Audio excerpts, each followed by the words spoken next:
사도신경으로 우리의 신앙을 고백하겠습니다. 전능하사 천지를 만드신 하나님 아버지를 내가 믿사오며 그 외아들 우리 주 예수 그리스도를 믿사오니 이는 성령으로 잉태하사 동정녀 마리아에게 나시고 본디오 빌라도에게 고난을 받으사 십자가에 못 박혀 죽으시고 장사한 지 사흘 만에 죽은 자 가운데서 다시 살아나시며 하늘에 오르사 전능하신 하나님 우편에 앉아 계시다가 저리로서 산 자와 죽은 자를 심판하러 오시리라. 성령을 믿사오며 거룩한 공회와 성도가 서로 교통하는 것과 죄를 사하여 주시는 것과 몸이 다시 사는 것과 영원히 사는 것을 믿사옵나이다. 아멘. 찬송가 545장을 함께 찬송하겠습니다.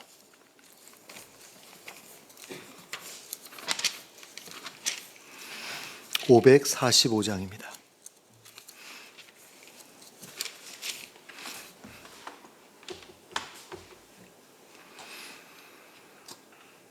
545장 함께 찬송하겠습니다.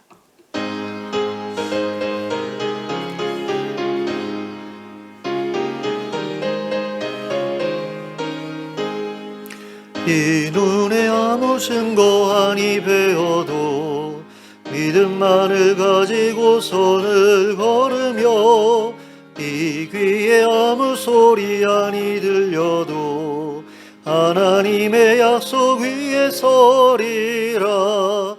걸어가세 믿음 위에 서서 나가세 의심 버리고 걸어가세 믿음 위에 서서 눈과 귀에 아무 증거 없어도 네 눈에 보기에는 어떠하든지 이미 얻은 증거대로는 믿으며 네 맘에 의심 없이 살아갈 때에 우리 소원 주 안에서 이루리.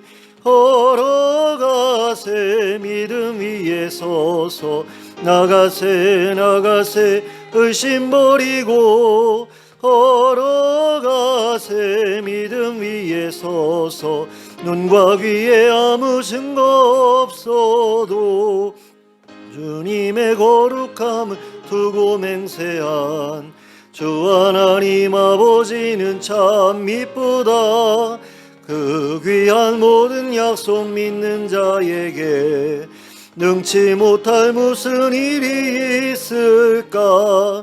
걸어가세 믿음 위에 서서 나가세 의심 버리고 걸어가세 믿음 위에 서서 눈과 귀에 아무 증거 없어도. 아멘. 옆에 곡 부르겠습니다. 546장입니다. 546장 함께 찬송합니다.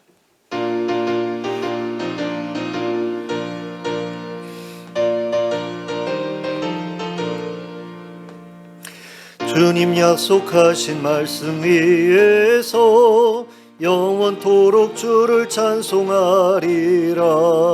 소리 높여 주께 영광 돌리며 약속 믿고 굳게 서리라.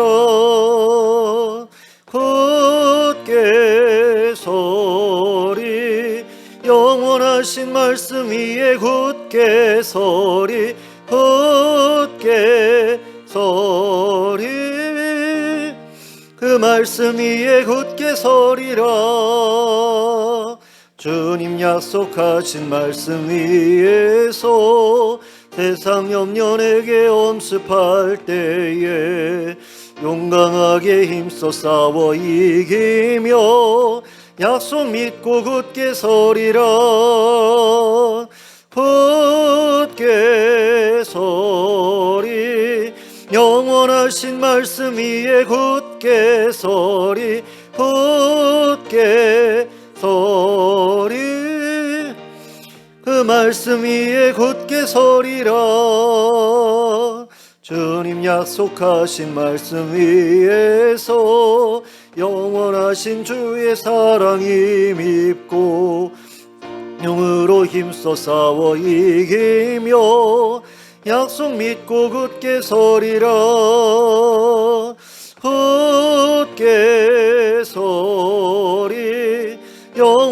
영원하신 말씀 위에 굳게 서리 굳게 서리 그 말씀 위에 굳게 서리라.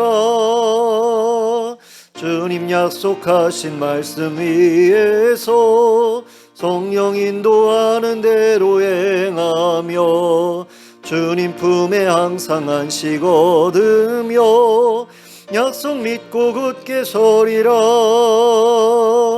굳게 서리 영원하신 말씀 위에 굳게 서리 굳게 서리 그 말씀 위에 굳게 서리라. 아멘.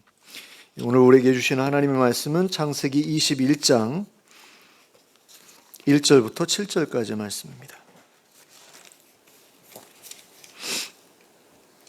창세기 21장 1절부터 7절까지의 말씀을 함께 합독하도록 하겠습니다. 함께 읽겠습니다. 시작. 여호와께서 말씀하신 대로 사라를 돌보셨고 여호와께서 말씀하신 대로 사라에게 행하셨으므로 사라가 임신하고 하나님이 말씀하신 시기가 되어 노년의 아브라함에게 아들을 낳으니 아브라함이 그에게 태어난 아들 곧 사라가 자기에게 낳은 아들을 이름하여 이삭이라 하였고 그 아들 이삭이 난 지 8일 만에 그가 하나님이 명령하신 대로 할례를 행하였더라. 아브라함이 그의 아들 이삭이 그에게 태어날 때에 100세라. 사라가 이르되 하나님이 나를 웃게 하시니 듣는 자가 다 나와 함께 웃으리로다. 또 이르되 사라가 자식들을 젖먹이겠다고 누가 아브라함에게 말하였으리오마는 아브라함의 노경에 내가 아들을 낳았도다 하니라. 아멘. 아브라함의 나이 100세가 되었을 때 하나님께서는 사라를 통해 아브라함에게 아들을 주셨습니다. 아브라함이 하나님의 약속을 받은 지 25년 만의 일이었습니다. 그때 하나님께서는 아브라함에게 고향과 친척과 아버지의 집을 떠나라고 말씀하시면서 내가 너로 큰 민족을 이루게 하겠다고 약속해 주셨습니다. 그리고 이 약속은 당시에 아브라함의 유일한 아내였던 사라도 함께 받았던 약속이었습니다. 그러므로 이 약속은 사라를 통해서 이루어지는 것이 당연한 일이었습니다. 그러나 아브라함은 이 약속을 자기의 힘으로 자기의 생각대로 이루려고 하였습니다. 처음에는 양자를 들여서 그 다음에는 서자를 통해서 이 약속을 이루려고 했습니다. 사라를 통해 자식을 본다는 것이 인간의 힘으로는 도저히 불가능한 일처럼 보였기 때문이었습니다. 그러나 하나님께서는 그 약속의 자식이 오직 사라를 통해서만 태어날 것임을 분명하게 말씀해 주셨습니다. 그리고 하나님께서는 당신의 약속대로 사라를 통해 이삭을 태어나게 하셨습니다. 하나님께서는 이처럼 당신의 약속에 신실하셨습니다.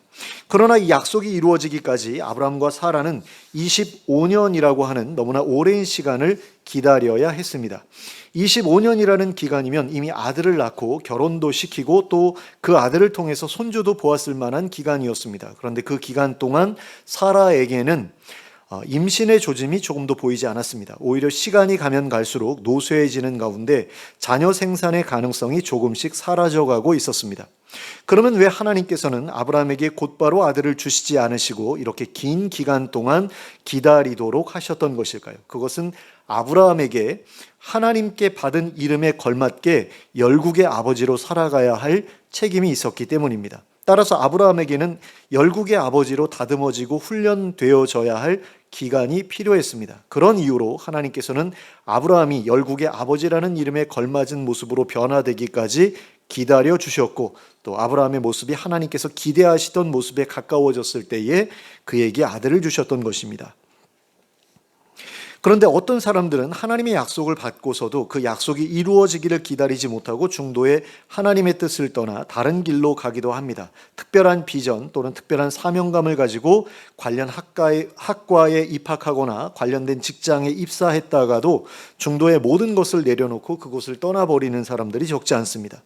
그들이 처음에 가고자 했던 길을 포기하고 중도에 돌아서는 데에는 분명한 이유가 있을 것입니다. 그런데 만일 그 길이 하나님께서 주신 약속 때문에 걷기 시작한 길이라면 우리는 결코 그 길을 포기하지 말아야 합니다. 그 이유는 바로 본문에 기록된 것처럼 그 길을 계속해서 걸어가야 할 분명한 이유가 세 가지나 존재하기 때문입니다. 우리가 하나님의 약속을 끝까지 붙잡아야 하는 첫 번째 이유는 하나님께서 당신의 말씀하신 바를 반드시 이루시는 분이시기 때문입니다. 1절 말씀을 보시겠습니다. 여호와께서 말씀하신 대로 사라를 돌보셨고 여호와께서 말씀하신 대로 사라에게 행하셨으므로. 자, 말씀하신 대로 돌보셨고 말씀하신 대로 행하셨다라고 기록하고 있습니다. 이처럼 하나님께서는 당신의 말씀하신 것을 반드시 이루어 주시는 분이십니다. 이러한 사실에 대해 하나님께서도 친히 말씀해 주신 적이 있으셨습니다. 이사야서 55장 8절부터 11절까지의 말씀입니다. 이는 내 생각이 너희의 생각과 다르며 내 길은 너희의 길과 다름이니라. 여호와의 말씀이니라. 이는 하늘이 땅보다 높음같이 내 길은 너희의 길보다 높으며 내 생각은 너희의 생각보다 높음이니라.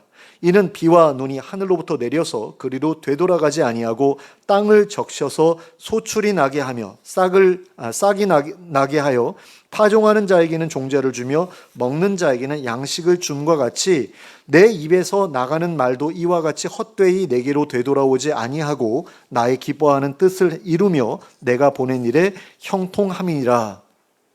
자, 하나님의 말씀은 헛되이 하나님께 돌아가지 아니한다고 하였습니다. 하나님의 말씀은 하나님의 뜻을 이루며 하나님의 명령하신 일을 온전히 성취해낸다고 하셨습니다.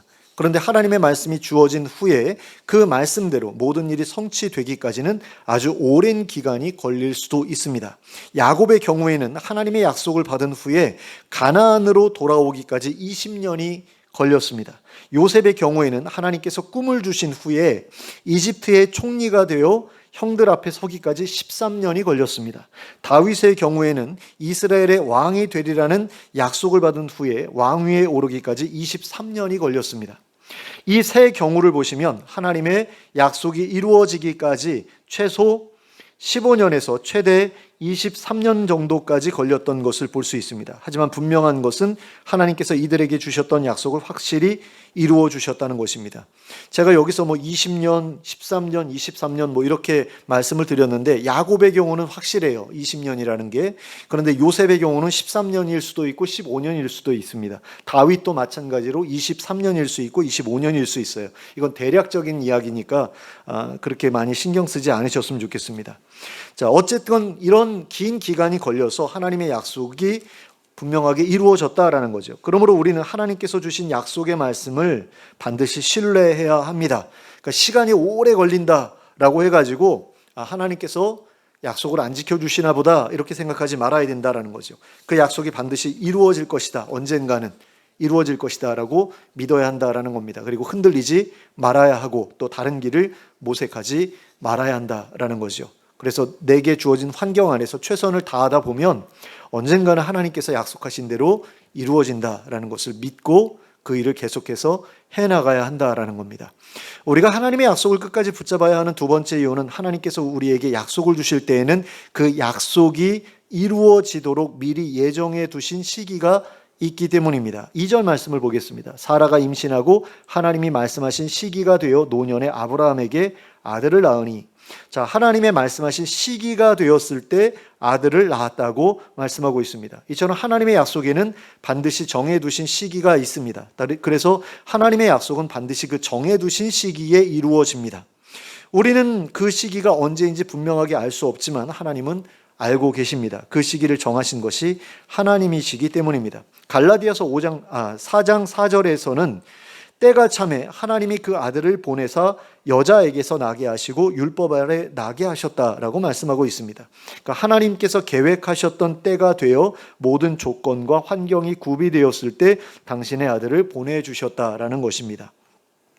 그러므로 우리는 하나님께서 정해두신 시기가 이르기까지 참고 기다릴 수 있어야 합니다. 때가 이르지도 않았는데 먼저 실망하고 포기하지 말아야 한다라는 겁니다. 하나님께서 정해두신 그 시기가 이를 때까지 맡겨두신 자리를 떠나지 말고 맡겨주신 일을 성실하게 감당해야 한다라는 것입니다. 그리하면 반드시 하나님의 약속이 이루어지는 것을 보게 될 것입니다.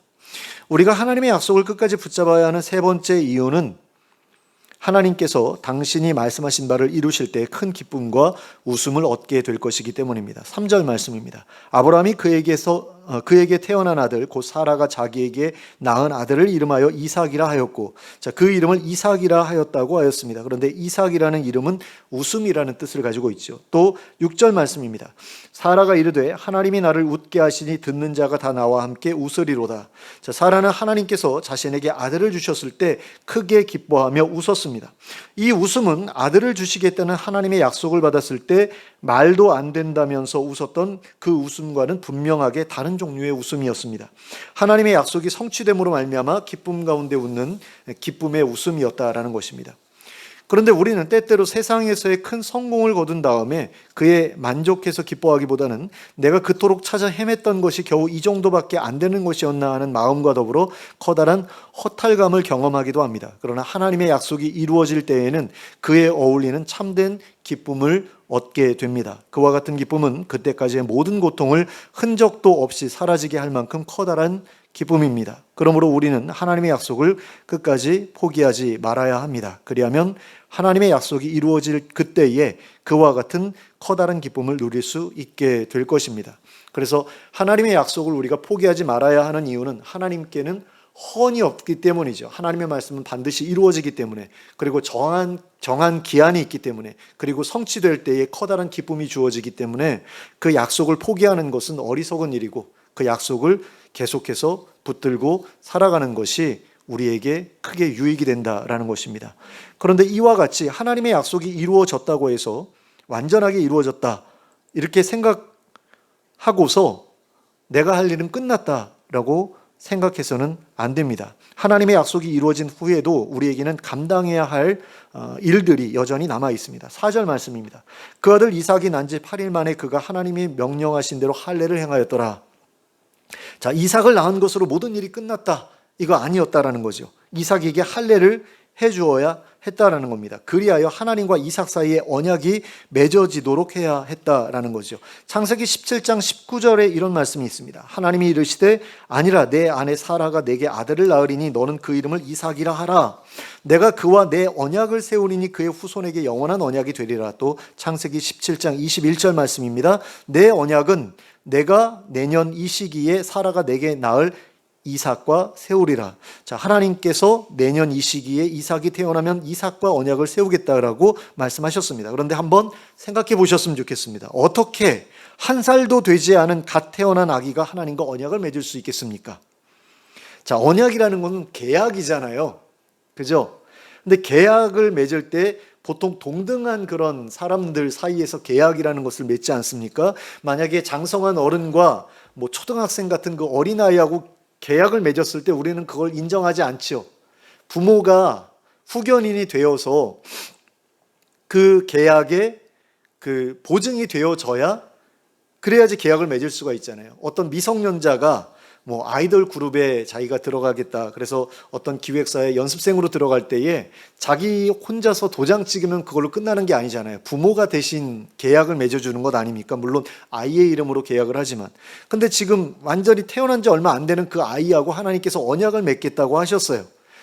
이건 어떤 부분에서는 아브라함과 언약을 맺는 거나 마찬가지라고도 할 수 있는 거죠.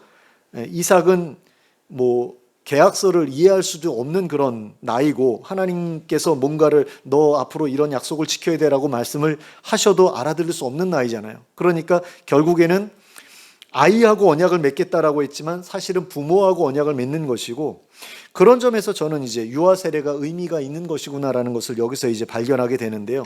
저는 사실 유아 세례에 대해서 좀 사실은 좀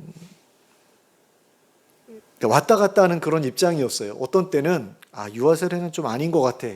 장성한 다음에 자기 믿음이 생겼을 때 그 믿음의 고백을 통해서 세례를 받고 그래야 뭔가 좀 신앙생활도 제대로 하지 않을까라는 어떤 그런 마음이 있어서 유아 세례는 좀 아닌 것 같지 않나. 근데 장로교에서는 유아 세례에 대해서 계속 얘기를 했거든요.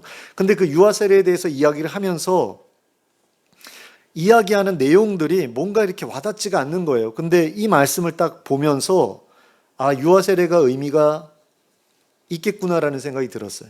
그러니까 여기서 하나님께서 내가 이삭과 언약을 맺겠다, 라고 하셨을 때 그 어린아이가 뭘 알겠느냐라는 거죠. 근데 이삭과 언약을 맺는다라고 하셨어요. 그럼 유아 세례라는 것을 통해서 유아 세례가 할례를 대체했다라고 할 때에 그 유아 세례가 할례를 대체해서 그 어린 아기와 하나님 사이에 언약을 맺는 어떤 그런 의식이 될 수 있다라는 거죠. 그런 점에서 충분히 의미가 있고 가치가 있다. 그러니까 아나베프티스트 같은 경우, 그 제세례파 같은 경우는 그걸 부정하거든요. 근데 제가 제세례파에 대해서 굉장히 호의적이다 보니까 유아 세례에 대해서도 굉장히 고민이 많았거든요. 아나베프티스트 제세례파에서 얘기하는 게 맞지 않을까라는 그런 생각을 계속해서 어느 한켠에 가지고 있었는데, 이 부분을 통해서, 이 말씀을 통해서 그 부분이 해소가 됐어요. 자, 그래서 그 아기의 부모가, 그 아기는 부모가 그 아기에게 할례를 해주기 때문에 하나님과 언약을 맺을 수 있게 되는 거잖아요. 그런 점에서 아브라함이 이삭에게 할례를 해주지 않으면 하나님의 언약은 이삭에게로 이어질 수가 없게 되는 거죠. 그리고 그렇게 되면 하나님의 약속은 완성될 수 없는 겁니다. 그런 점에서 하나님께서 당신의 약속에 신실하셨다고 하더라도 그 약속을 받은 사람이 자신에게 주어진 책임을 제대로 감당하지 않으면, 완수하지 않으면 그 약속은 완성되지 못할 수도 있다는 거죠. 그걸 우리가 알아야 된다는 겁니다. 이걸 한번 생각해 보셨으면 좋겠어요. 하나님께서 이스라엘 백성들에게 가나안 땅 주겠다고 하셨잖아요. 근데 그게 원래는 아브라함과 먼저 약속하신 거죠. 아브라함한테 약속을 주신 거고, 그 다음에 이스라엘 백성들이 이집트에서 출애굽한 다음에 다시 한번 그 약속을 주시잖아요. 내가 아브라함과의 약속을 기억해서 너희에게 가나안 땅을 주겠다라고 약속을 하시지 않습니까? 그리고 하나님께서 약속하신 대로 이스라엘 백성들을 가나안 땅에 들어가게 하시죠. 그런 가운데 이스라엘 백성들도 하나님의 명령을 받아서 가나안 사람들하고 싸워야 됐잖아요. 그러니까 순종이라는 어떤 그런 책임이 요구가 됐죠. 그래서 정복했단 말입니다. 근데 그 땅을 차지한 다음에 그걸로 다 끝났느냐라는 겁니다. 아니었다라는 거죠.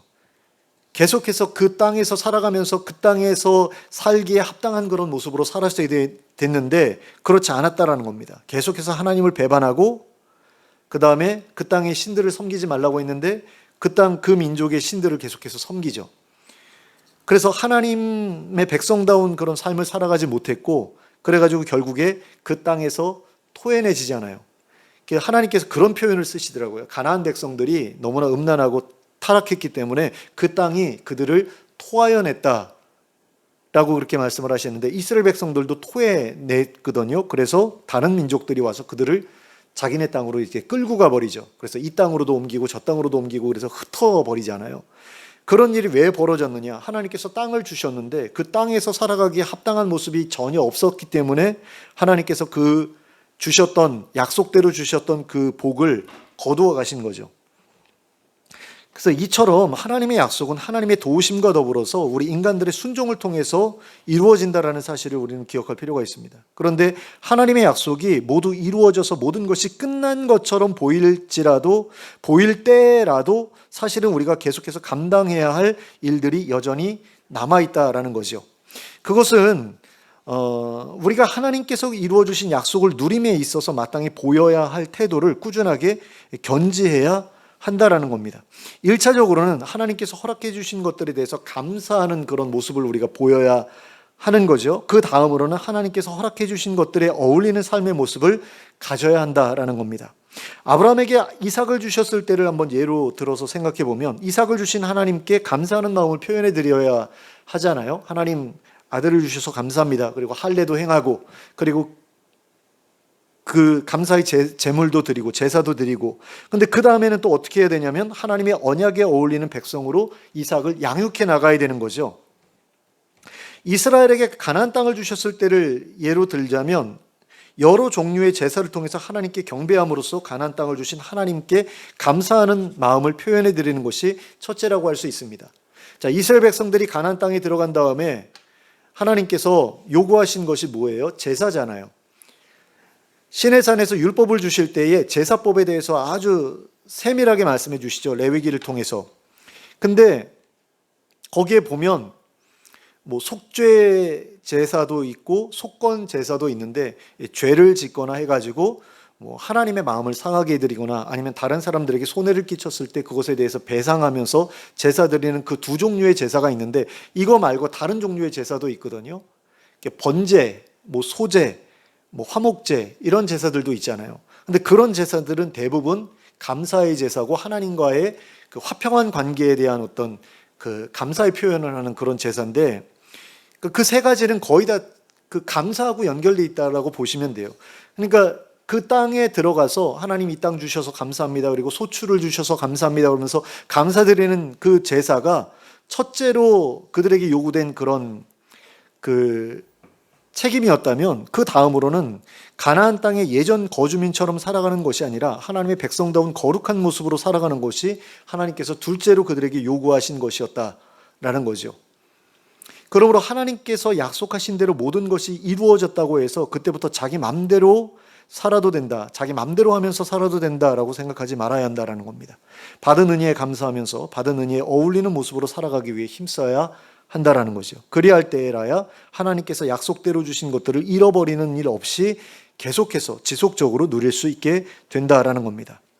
자, 이제 말씀을 맺겠습니다. 아브라함은 하나님께로부터 열국의 아비가 되게 하겠다는 약속을 받았습니다. 그리고 그 약속대로 귀한 아들 이삭을 얻었습니다. 그리고 그에 대한 감사의 표현 분명히 했을 거고요. 그리고 그에게 할례도 행해서 하나님의 원하시는 그런 모습으로 키워나가겠다라는 그런 약속을 하나님께 드리죠.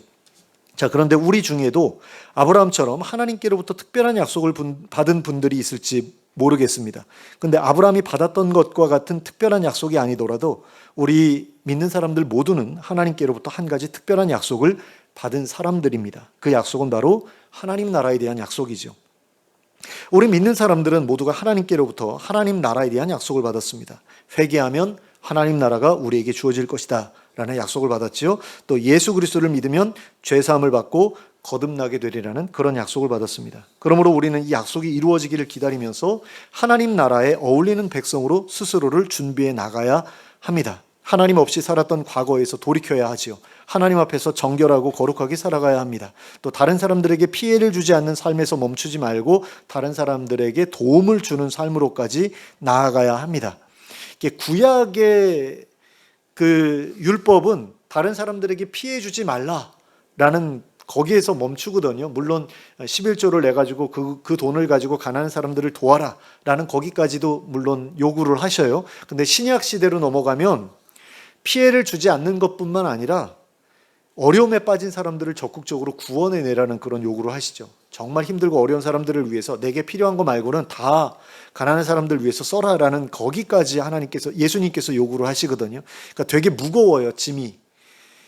예수님은 내 짐은 가볍다라고 말씀을 하셨는데 저는 그게 조금 아닌 것 같은데요 라는 그런 생각이 들거든요. 왜냐하면 신약 시대는 비상 상황을 그 전제로 하고서 말씀하신 거잖아요. 예수님은 하나님 나라가 이제 얼마 안 있으면 이루어질 거야 라고 그렇게 어떤 그런 전제로 굉장히 긴급한 상황에 있다라는 식으로 그렇게 말씀을 하시고, 그래서 굉장히 높은 수준의 도덕성과 그런 것들을 요구를 하시거든요. 그래서 저는 그게 그렇게 쉬운 게 아닌데라는 생각을 계속해서 하면서 살아가고 있어요. 정말 예수님 말씀대로 살아가려고 하니까 너무 힘들어요. 숨차요. 차라리 구약시대의 율법이 더 쉬웠다라는 생각이 들 정도로 근데 사실 예수님께서 말씀하신 것은 성령님을 통해서, 성령님의 도우심을 통해서만 감당할 수 있는 부분이거든요. 그래서 숨이 차는 거 아닌가라는 생각이 들기도 해요. 그러니까 성령으로 충만하면 정말 아무것도 아닌데, 그렇게 힘든 것도 아닌데, 성령으로 충만하지 못한 상태에서 그걸 내 힘으로 감당하려고 하니까 어려운 게 아닌가라는 그런 생각이 들기도 합니다만은, 어쨌든 간에 더 나은 모습을 하나님께서 우리에게 원하신다라는 거죠. 그래서 하나님 나라에 어울리는 사람으로 변화되기를 하나님께서 우리에게 요구하신다라는 겁니다. 그래서 그런 하나님의 뜻대로 계속해서 노력해 가다 보면 하나님의 기한이 이르게 되었을 때 하나님 나라에 들어갈 수 있게 된다라는 겁니다. 그런데 하나님께서 주신 이 약속은 우리가 죽은 다음에, 그리고 부활한 다음에만 얻을 수 있는 약속이 아니다라는 것이 중요합니다. 예수님의 말씀에 따르면 이 약속은 우리가 이 땅에서 살아가는 동안에도 충분히 누릴 수 있는 약속입니다. 누가복음 17장 20절 21절 말씀입니다. 바리새인들이 하나님의 나라가 어느 때에 임하나이까 묻거늘 예수께서 대답하여 이르시되 하나님의 나라는 볼 수 있게 임하는 것이 아니요 또 여기 있다 저기 있다고도 못하리니 하나님의 나라는 너희 안에 있느니라. 그러니까 하나님의 나라는 나중에 내가 재림하면서 그리고 너희가 부활하면서 완성되지만 그러나 그 전에도 이미 하나님의 나라를 너희가 너희 공동체 안에서 누릴 수 있다라고 말씀하신 겁니다. 그래서 예수님께서 말씀하신 것처럼 하나님의 나라는 이 땅에서도 누릴 수 있는 나라다라는 것을 우리가 기억할 필요가 있습니다. 그러니까 우리 모두가 하나님 나라의 백성답게 변화될 때 우리가 이룬 공동체에는 하나님의 나라가 임하게 되기 때문이라는 겁니다. 그리고 그 안에서 하나님 나라에서만 누릴 수 있는 행복과 기쁨을 누릴 수 있게 되기 때문이라는 거죠. 그래서 우리가 죽어서야만 하나님 천국에 갈 수 있다. 부활해야만 천국에서 살 수 있다. 이게 아니라 우리 믿는 사람들이 하나님의 백성답게 변화된 모습으로 하나의 공동체를 이루고 살아가면, 그래서 성령으로 충만한 가운데 서로 사랑하면서 살아가면 거기에 바로 하나님 나라가 이루어진 것이다라고 볼 수 있다라는 거죠. 그렇기 때문에 이 약속을 믿고 노력하는 사람들에게는 자신의 가정이, 그리고 자신이 속한 교회가, 그리고 자신이 몸담고 있는 직장까지도 하나님 나라와 같이 변화되는 은혜를 누릴 수 있게 된다라는 겁니다. 하나님께서 자기 백성들에게 주신 약속들 가운데 이보다 더 중요하고 더 특별한 약속은 없다라는 것을 우리가 좀 기억했으면 좋겠습니다. 자, 예수님께서 오셔서 가장 먼저 전하셨던 복음이 뭡니까? 회개하라, 천국이 가까웠다라고 그랬잖아요. 너희가 회개하기만 하면, 그래서 어둠의 백성에서 하나님의 백성다운 모습으로 변화되기만 하면, 그러면 하나님의 나라가 너희 가운데 임한다. 너희 누릴 수 있다. 이 땅에서도 누릴 수 있다라는 게 지금 아까 누가복음 17장 20절 21절 말씀에서 제가 말씀드린 거잖아요. 근데 이 약속보다 더 중요한 약속은 없다라는 거죠. 하나님 나라에 대한 약속보다. 근데 우리는 이것을 죽은 이후에만 누릴 수 있다라고 생각하는데 이 땅에서도 누릴 수 있다라는 거죠. 그런 점에서 아브라함에게 주신 약속이나 우리가 하나님께 받은 이 약속이나 어떤 면에서는 별반 차이가 없다라는 겁니다. 지금 아브라함의 가정은 믿음의 가정이긴 했지만 아들이 없었기 때문에 뭔가 부족하고 뭔가 빠져있는, 그래서 기쁨이 없는 그런 가정이었잖아요. 그러니까 아브라함이 기대하던 하나님 나라의 모습이 아니었다라는 겁니다. 근데 참고 기다리고 하나님의 도우심을 의지했을 때에 아들이 주어지면서, 이삭이 주어지면서 큰 기쁨이 그들에게 임했잖아요. 마찬가지로 우리의 가정도 그런 문제가 있을 수 있다는 거죠. 우리의 교회도 그런 모습이 있을 수 있다는 거예요. 우리의 가정에 이삭이 없을 수 있고, 우리의 교회에 이삭이 없을 수 있고, 내 직장에 이삭이 없을 수 있는 거죠. 근데 그 이삭은 정말 아들로서의 어떤 그런 것보다는 하나님이 주시는 어떤 기쁨, 그런 게 없을 수 있다는 겁니다. 근데 없을 수 있는 그 이유가 뭐냐라고 했을 때 거기에는 뭔가가 결여되어 있기 때문인 거죠. 우리 가정에 뭔가가 결여되어 있기 때문에 기쁨이 없는 것일 수 있고, 우리 교회에 뭔가가 결여되어 있기 때문에 기쁨이 없을 수 있는 거거든요. 근데 그 이삭은 어떻게 해야 우리가 가질 수 있느냐라고 했을 때 하나님께서 주실 것을 우리가 기대하고 구할 때 우리가 얻게 된다라는 겁니다. 근데 그 약속을 우리가 믿어야 된다라는 거죠. 우리가 지금 가정이 굉장히 불화해요. 그래서 서로 사이가 부부간에 안 좋고 뭔가 부모와 자식 간에도 삐그덕거려요. 그럴 때에 그러면 이 가정을 깨자라고 이혼하는 사람들도 있잖아요. 그리고 자식들을 내쫓고 부모들끼리만 또 따로 살고 하는 어떤 그런 모습들도 있을 수 있잖아요. 절대로 나는 다시는 부모님 얼굴 안 볼 거야 라고 하는 그런 어떤 깨어진 관계로 지내는 그런 과정도 있을 수 있잖아요. 물론 너무나 어떤 가정폭력이라든가 정신병적인 어떤 그런 문제 때문에 너무 고통을 받는다. 그럴 때에는 이제 일시적인 격리가 필요할 때도 있죠. 그런데 그런 경우를 제외하고 뭔가 문제가 있다라고 했을 때 하나님의 약속을 붙잡을 것인가? 회개하면 하나님의 나라가 임할 거야. 내가 뭔가 달라지면 우리 가정이 바뀔 거야. 이런 믿음이 있어야 되는데 이 믿음을 포기하고 하나님 나라가 우리 가정 안에서 이루어질 것을 포기할 것인가? 아니면 그 약속을 믿고 붙들 것인가? 이 결정에 따라서 정말로 그 약속을 내 삶 가운데서 내가 누리게 될 것인가 아닌가가 결정이 되는 거죠. 요즘에는 근데 이런 이야기하면 구시대적인 그런 이야기라고 많이들 하잖아요. 그냥 성격 안 맞으면은 이혼하고 경제적으로 어려워지면 이혼하고 그러는데, 만약에 정말로 하나님께서 나에게 주신 이 약속을 정말로 언젠가는 하나님께서 정한 시간이 되면 이루어지실 약속이라고 믿고 내가 매달리면 그 약속을 내가 살아있는 동안에도 누릴 수 있다는 거죠. 언제까지나 내 가정이 지옥과 같은 가정으로 남아있지는 않을 거다라는 겁니다. 그리고 실제로 그런 일들이 내 삶 가운데서 이루어졌다라고 간증하는 분들이 얼마나 많아요.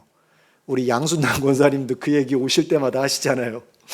남편이 얼마나 못되게 굴고 나를 힘들게 굴고 하고 그랬는데 나중에 이제 예수 믿고 세례받고 돌아가신 그런 이야기 하시잖아요. 그런 것들을 우리가 경험할 수 있다라는 거죠. 이 아브라함이 우리에게 보여주는 게 바로 그런 일들의 표본이 아닌가라는 생각이 듭니다.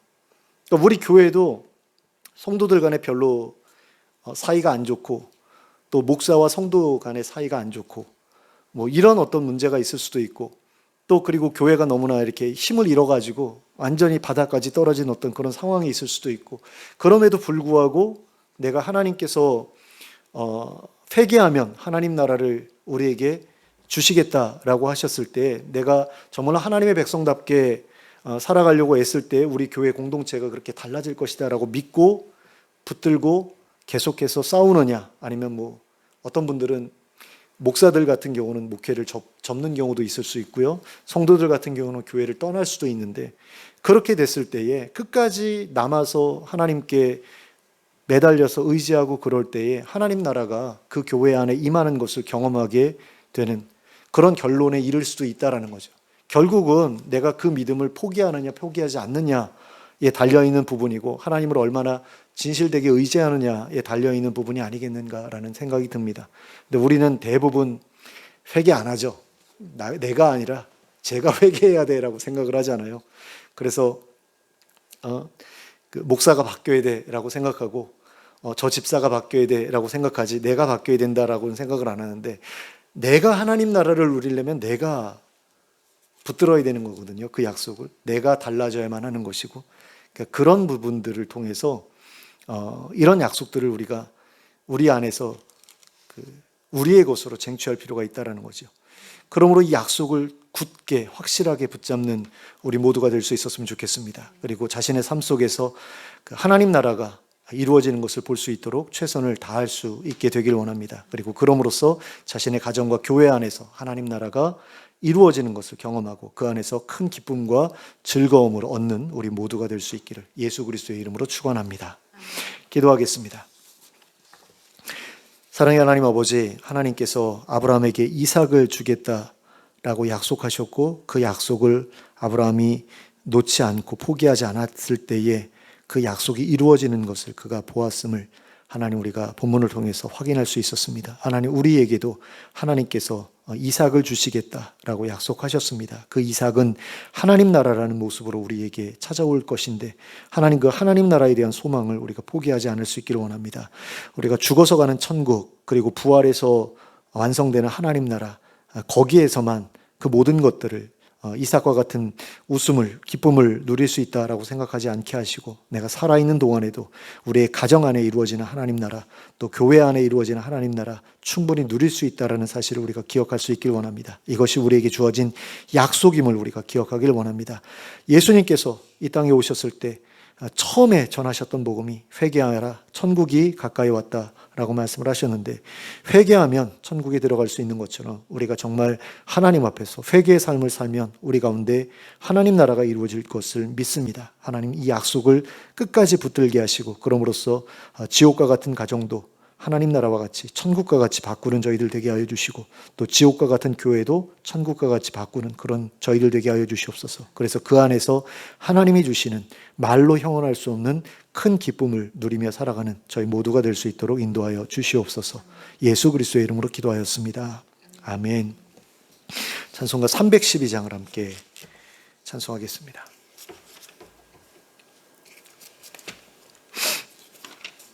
찬송가 312장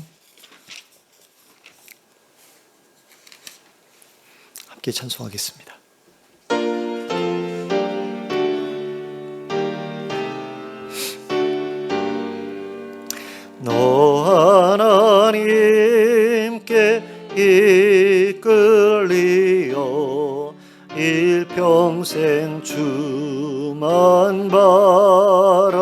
주시면 어려울 때 힘 주시고 언제나 지켜주시리. 주 크신 사랑 믿는 자 그 반석 위에 서리라. 너 설레는 맘 가다듬고 희망 중 기다리면서 그 은혜로우신 주의 뜻과 사랑에 만족하여라. 우리를 불러 주신 주 마음에 소원하신다. 주 찬양하고 기도하며 내 본분임 설하라. 주 약속하신 모든 은혜 내게서 이루어지리라. 잠되고 의지하는 자 주께서 기억하시리.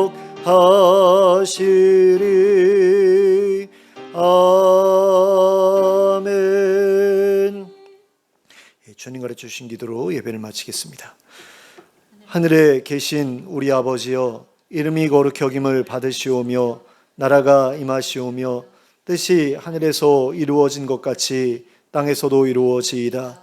오늘 우리에게 일용할 양식을 주시옵고 우리가 우리에게 죄 지은 자를 사하여 준 것 같이 우리 죄를 사하여 주시옵고 우리를 시험에 들게 하지 마시옵고 다만 악에서 구하시옵소서. 대개 나라와 권세와 영광이 아버지께 영원히 쌓옵나이다. 아멘.